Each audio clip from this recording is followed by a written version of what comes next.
Ano nga ba ang nangyayari sa Team USA at tila hindi nila matambakan ang mga latest na nakalaban nila sa Rio Olympics? Napanahon na bang ang isang king-size upset kontra sa mga NBA superstars ng Amerika? Makakapanayam natin ngayon ang basketball blogger na si Adrian Dy. Age, welcome back to The Score. Great to be back. Thanks for joining us. Okay, let's break this down. 3 straight weird games for Team USA. I mean, some people want to say bad, some people want to say horrible, but it's just weird to see them not play well against these teams na dapat kaya nilang talunin ng medyo handily. Australia, Serbia, France na walang Tony Parker. Yun na nga eh. And then siguro naman after Serbia, nagising ka na. Sige na nga, you fix the problems.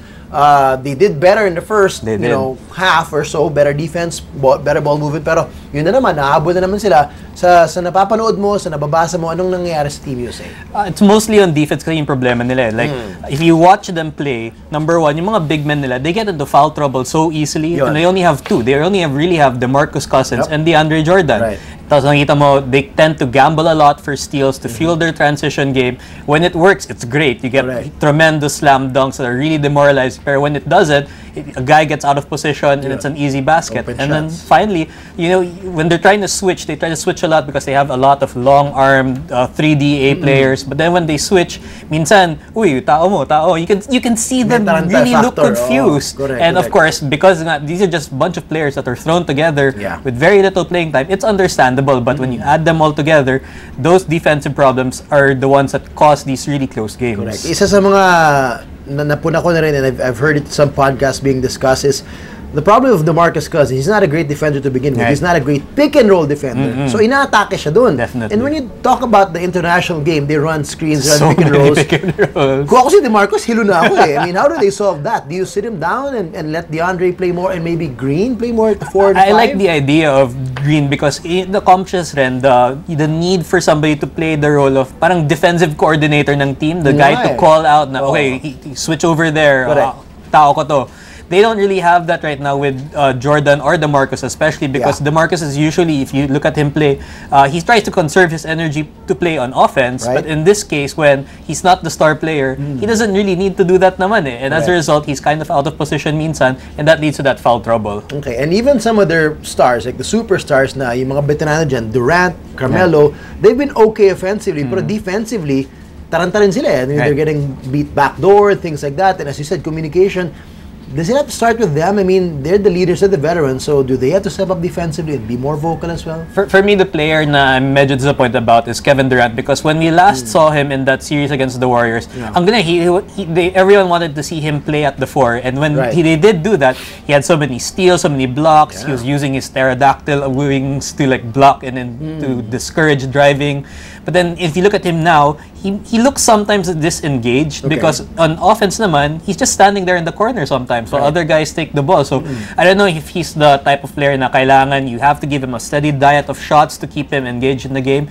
And if that is the case, then dapat sabihin sa point guard kay Kyrie, kay Kyle Lowry na you have to get him involved so that on the other end, he becomes more engaged. Now, some people are a little surprised, personally, na Mike Krzyzewski, the guy from Duke, you know, and has won this before, he's allowing a lot of one-on-ones, which is not really his system. And is it because, siguro by default, sige na nga, hindi naman kayo cohesive team, diba? We only have you for such a short time. Let's just really thrive with individual talent. I mean, where does the balance have to strike para kay Coach K? I think the problem is, if you look at their lineup, they have Kyrie na you might say he's more of a scoring point guard than a facilitator. And the other point guard is Kyle Lowry. And that's basically it. You don't have a Chris Paul. You don't have a Derrick Rose. Guys na alam nila, I'm gonna pass the ball, I'm gonna distribute, I'm gonna make sure everyone gets his shot. So, it might be nga, as you said, a default na we don't have anybody talaga to distribute the ball. So, we're gonna hope for the best and like see what will happen. Minsan naman, nagko-connect sila. Like, Irving a while ago had that really great shot na he was able to save the ball and oop it up for a dunk to Kevin Durant. But like, if it's in transition, hindi siya problema. Pero once it gets to a half-court game, that's when the problems start to arise. And then, yun na nga, sa half-court, hilo sila defensively, offensively, it gets stagnant with the 1-1s. Okay, so 3 straight games, they barely won. Well, of course, Australia, they pulled away a bit in the end. Pero is it panic time for Team USA? And what has to happen to them mentally? Kasi ngayon, knockout stages na. Mas may pressure na yan. Kumbaga playoffs, everyone's gonna step up. And yun talaga yung kailangan itutok ni Coach K sa players niya because if this were a best of 7 series or even a best of 5 or a best of 3, Team USA would probably win all these series. But once you get to a 1-game sample na, kunwari, the other team gets really hot from outside, wala silang magawa dun, they'll be eliminated. And they don't want to be the next Team USA na to be known for not winning a gold medal, especially when it's Coach K's final year as the head coach of this program. So they need to really sort of understand that challenge that comes with the knockout format and really tighten up on defense. Well, so one thing's gonna happen. They're waiting for the seeding of Group B.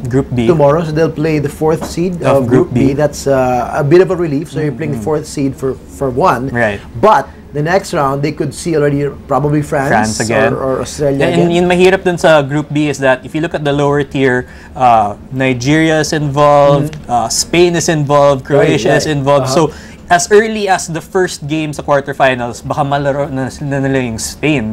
And even though they've lost the first 2, they've rebounded, they've won 2 in a row. And you don't want to face these guys kaagad. Once you're still trying to sort of get your bearings and get adjusted to the knockout format. Okay. Well, here's an interesting perspective that some, basketball writers are saying.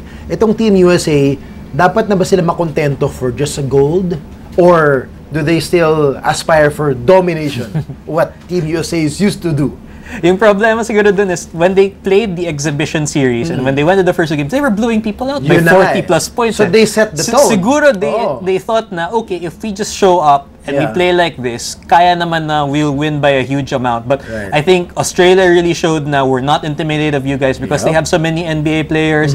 Serbia, it was the same. They went to Nikola Jokic, and then against France, we know even though Tony Parker wasn't there, Boris Diaw was there, Nick Batum were there. So as things get harder and harder, these teams are less and less afraid of the Team USA mystique, so to speak. So I think you're right na dapat just win the game. You don't have to go for style points or whatever.